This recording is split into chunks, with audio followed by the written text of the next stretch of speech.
Tandaan natin na ang kalungkutan ay hindi pangmatagalan.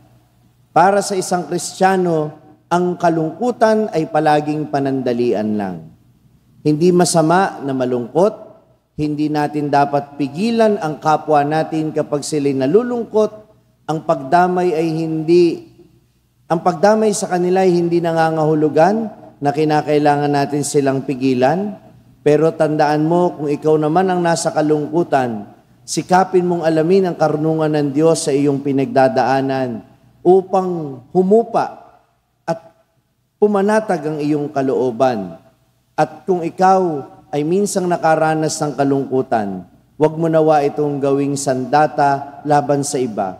At huwag kang mag-inarte, huwag mong gamitin ang kalungkutan para kumuha lamang ng atensyon para sa iyong sarili o kaya'y para mamanipula ang ibang tao.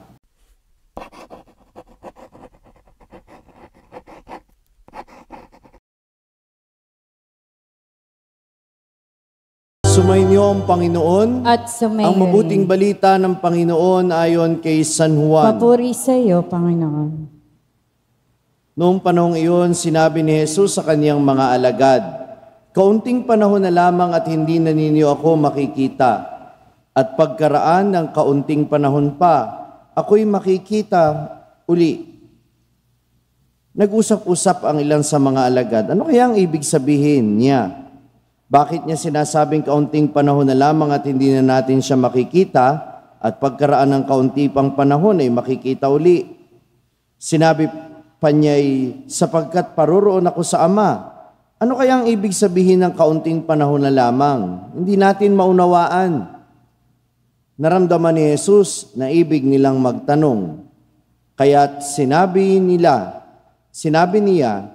nagtatanungan kayo tungkol sa sinasabi kong kaunting panahon na lamang at hindi na ninyo ako makikita. At pagkaraan ng kaunting panahon, ako'y inyong makikita uli. Sinasabi ko sa inyo, tatangis kayo at magdadalamhati, ngunit magagalak ang sanlibutan. Matitigib kayo ng kalungkutan, subalit ito'y magiging kagalakan. Ang mabuting balita ng Panginoon. Pinupuri ka namin, Panginoong Jesucristo. Magsiupo po ang lahat. Magandang umaga po sa inyong lahat. Magandang umaga po. Alam ninyo, magandang kultura sa ating mga Pilipino yung pakikiramay. Ang dinadamayan natin, hindi lang naman yung namamatayan, kundi yung mga taong may pinagdaraanan, yung mga taong nalulungkot, hindi ba? Pinupuntahan natin, kinakausap natin. Pero kung minsan, yung mga salitang ginagamit natin, hindi angkop sa sitwasyon.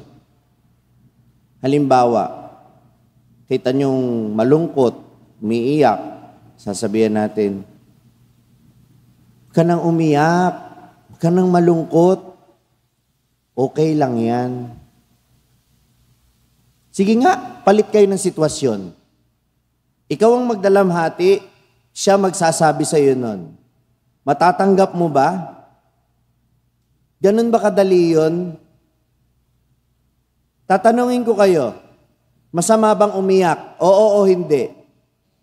Masama bang maging malungkot? Oo o hindi?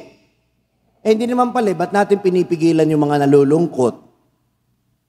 Hayaan natin silang malungkot. Dahil sabi ni Jesus sa Ebanghelyo natin ngayon, matitigib kayo ng kalungkutan, subalit ito'y magiging kagalakan. Hindi permanente yung nararamdaman ng tao. Lilipas din yun. Pero anong mahalaga? Nung pangapanahong nagdadalamhati, nalulungkot siya, nandun ka. Period. Hindi mo na kinakailangan sabihin mga salita, huwag ka nang umiyak, huwag ka nang malungkot. Hayaan mo siyang malungkot.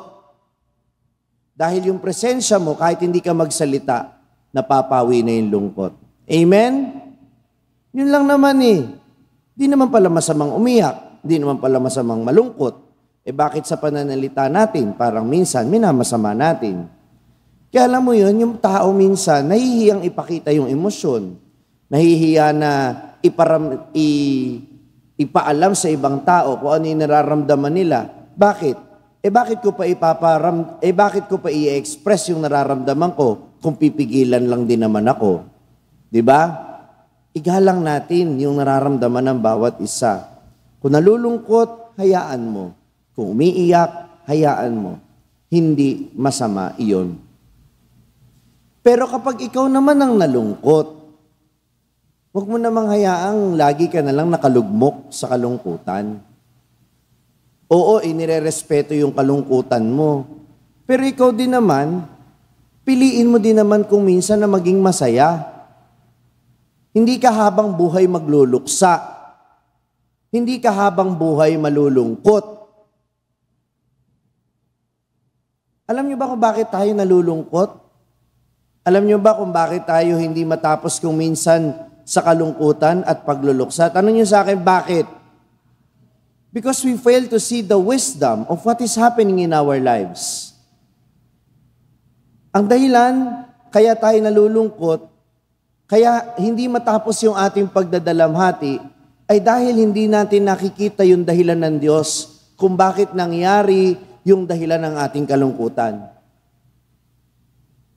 Minsan kagaya kasi tayo ng mga alagad, kung kani-kanino tayo dumadaing maliban sa Diyos.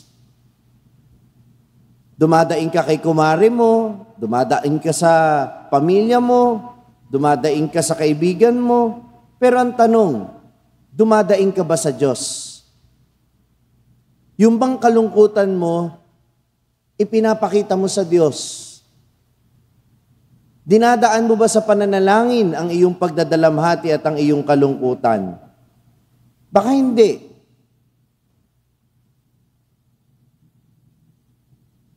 Baka kaya hindi matapos-tapos yung kalungkutan at pagdadalamhati, dahil hindi mo nakakahati ang Diyos sa iyong mga pinagdaraanan. Di ba? Kaya nga napakahalaga na sa gitna ng kalungkutan at pagdadalamhati, nagdadasal pa din. Kaya nga, malungkot ka man o masaya, anumang sitwasyon mo sa buhay, panalangin. Dahil pag nagdadasal ka, hindi lang yung pagkalinga ng kapwa-tao yung nagbibigay ng comfort sa iyo, kundi yung mismong Diyos na nakikinig sa iyong mga panalangin at yung Diyos na sinasamahan ka sa iyong mga pagdadalamhati. Kaya nga kung minsan, kahit hindi naman masagot ang lahat ng katanungan, alam mong karamay mo ang Diyos, yun ay sapat na para makaramdam ka ng gaan ng kalooban sa gitna ng iyong pinagdadaanan. Amen ba yun? At panguli, lumilipas ang kalungkutan. Kaya huwag mong gamitin yung kalungkutan para magpapansin sa ibang tao o manipulahin ang ibang tao. Kasi merong ibang mga tao, lipas na eh. Sabihin, yung kalungkutan, wala na, hindi naman na talaga nila nararamdaman. In short, nag-iinarte na lang. Naglulungkot-lungkutan, dahil sa pamamagitan ng lungkot, nakapagpapapansin sa ibang tao. Namamanipula yung ibang tao. Nagagawa nila kung ano yung gustong magawa nila sa ibang tao dahil ang ginagamit nilang bala ay yung malungkot sila at nagdadalamhati sila. Kasalanan yan. Tanong niyo sa akin, bakit? Ang pag-iinarte ay pagsisinungaling. Hindi masamang malungkot, pero yung mag-inarte kang malungkot para lang mamanipula mo ang mga tao sa paligid mo, o ginagamit mo yung kalungkutan para ikaw ay makapangloko, para ikaw ay magkaroon ng atensyon ng ibang tao, at sila'y makontrol mo, kasalanan yan. Nagsisinungaling ka. At kasalanan yan dahil hindi mo hinahayaan na maging malaya yung ibang tao sa pakikitungo sa iyo. Dahil nagustuhan mo yung pakikitungo nila sa iyo nung malungkot ka, ayaw mo nang umalis sa lungkot. Bakit? Kasi doon ka nakikinabang. Ayan. Uulitin ko ha, hindi masamang malungkot. Pero kapag ka ang kalungkutan ay ginamit mong bala laban sa ibang tao o ginamit mo lamang para sa personal mong kapakinabangan, diyan yan nagiging kasalanan. Diyan yan nagiging masama. Muli, tandaan natin na ang kalungkutan ay hindi pangmatagalan. Para sa isang Kristiyano, ang kalungkutan ay palaging panandalian lang. Hindi masama na malungkot. Hindi natin dapat pigilan ang kapwa natin kapag sila'y nalulungkot. Ang pagdamay sa kanila ay hindi nangangahulugan na kinakailangan natin silang pigilan. Pero tandaan mo, kung ikaw naman ang nasa kalungkutan, sikapin mong alamin ang karunungan ng Diyos sa iyong pinagdadaanan upang humupa at pumanatag ang iyong kalooban. At kung ikaw ay minsang nakaranas ng kalungkutan, huwag mo nawa itong gawing sandata laban sa iba. At huwag kang mag-inarte, huwag mong gamitin ang kalungkutan para kumuha lamang ng atensyon para sa iyong sarili o kaya para mamanipula ang ibang tao. Nirerespeto ang ating nararamdaman, alam ni Jesus ang ating kalungkutan, subalit dapat alam din natin ang ating lugar at alam din natin kung kailan tayo dapat tumahan. Amen. Na-inspire ka ba sa narinig mong mensahe ng ating pagninilay ngayon? Abay, wag mong sarilinin yan. Ibahagi mo, ishare mo ang message ito sa iyong mga pamilya at mga kaibigan. Sabi nga namin dito sa SMS, share the message of salvation.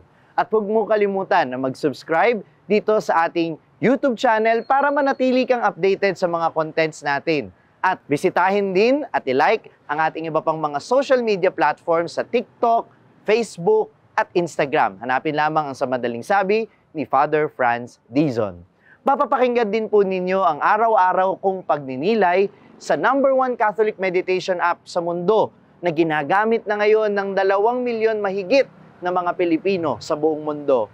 Ito ang Hallow app. Kung ida-download ninyo ito ngayon ng libre, ay makaka-access pa kayo sa 10,000 plus contents nito sa loob ng 90 days. Gamitin lamang ang code na FRFRANZ o Father Franz. hallow.com/FRFRANZ. At sama-sama po tayong magpalalim ng ating pananampalataya at uulitin ko, ibahagi natin ito sa iba. Muli, ako po si Father Franz Dizon at ito po ang Sa Madaling Sabi, sharing the message of salvation.